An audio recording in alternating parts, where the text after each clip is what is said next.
Good morning, everyone. It is Monday, the 13th of December, and the countdown to the vacation break begins.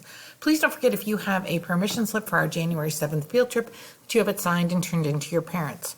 For those of you not here today, if you click here on your unit material force and motion, our due now is where it is every day, and I am publishing that for you.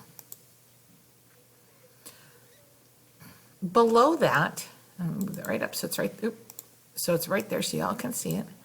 Even if you're not here, you can fill out this required catch-up day survey. Today we're doing some catching up, allowing ourselves to get those grades up because grades are due Friday. This will likely be the grade we take for the week that you've completed that form. So please make sure you get that form turned in. And that's all we're doing is some retake work today. So I wish you all a very happy day, and I hope you're having a great day.